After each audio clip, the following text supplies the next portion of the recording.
Sir Ken Robinson is an expert in creativity and in education. And according to him, in today's society, creativity is as important as literacy and should be given the same status.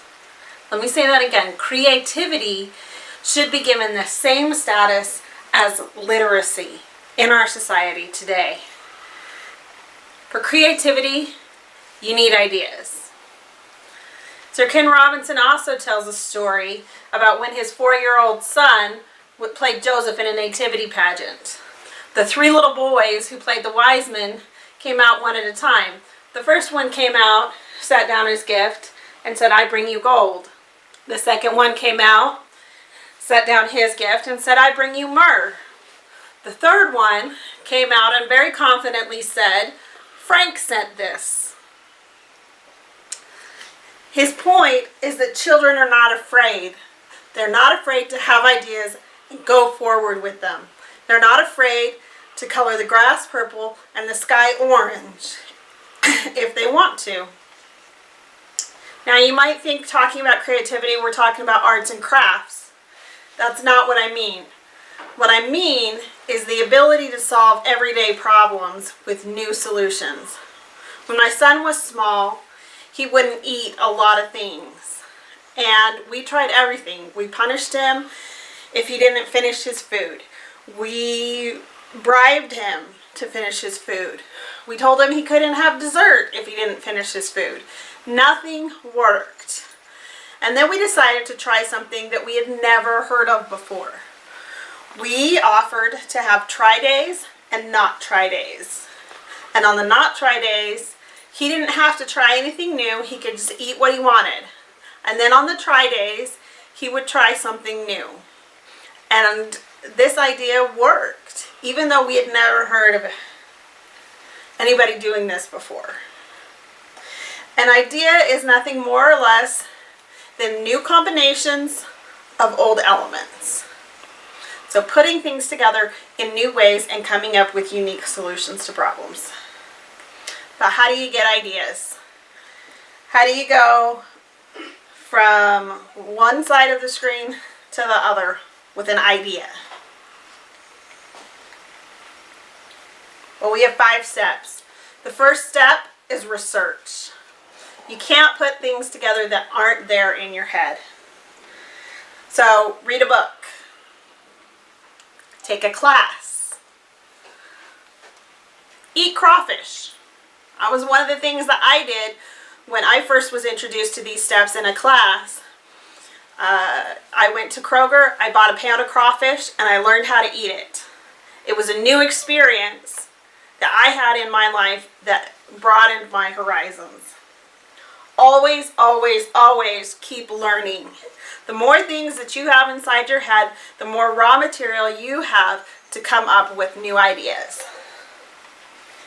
The second step is ponder.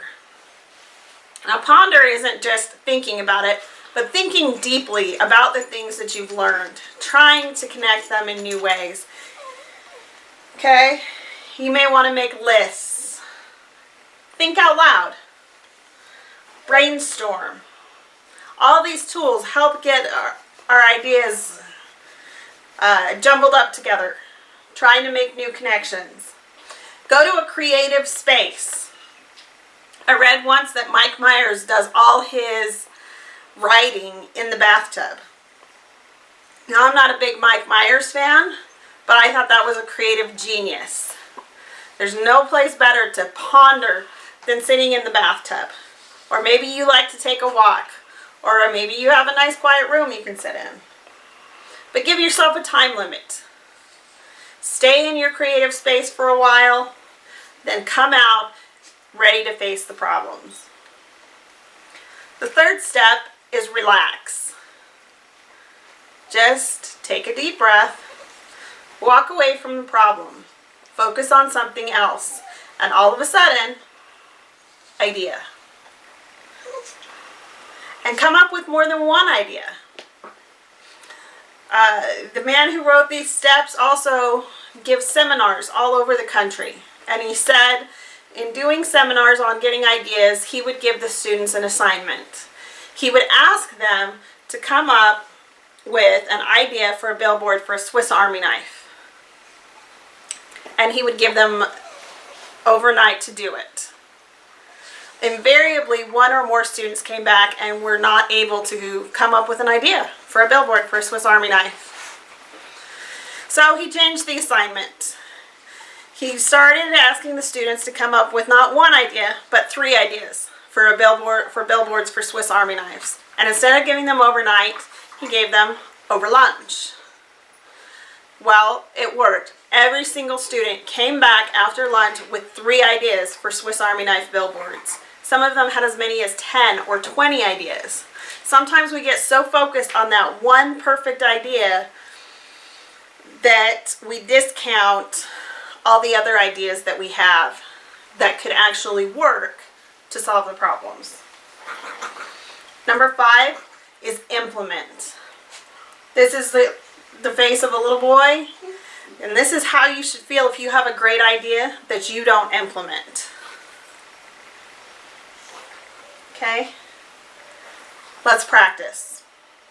We are going to solve the age-old question of what to have for dinner.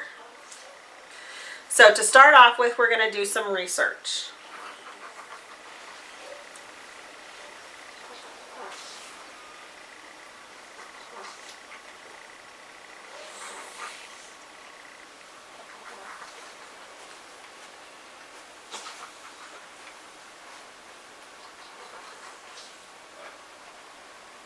Now think about it. Ponder a little bit. What do you have at home? What can you get from the store?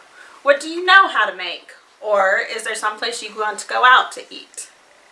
What are we going to have for dinner? Now step away from the problem a little bit. I'm going to tell you a joke. What did one flag say to the other? Nothing. It just waved. That's a Boy Scout joke.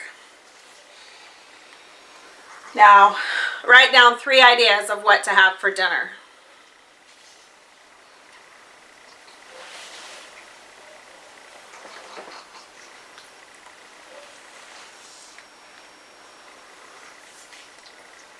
Now go home and make dinner.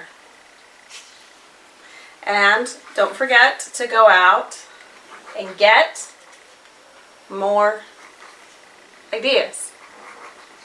Thank you.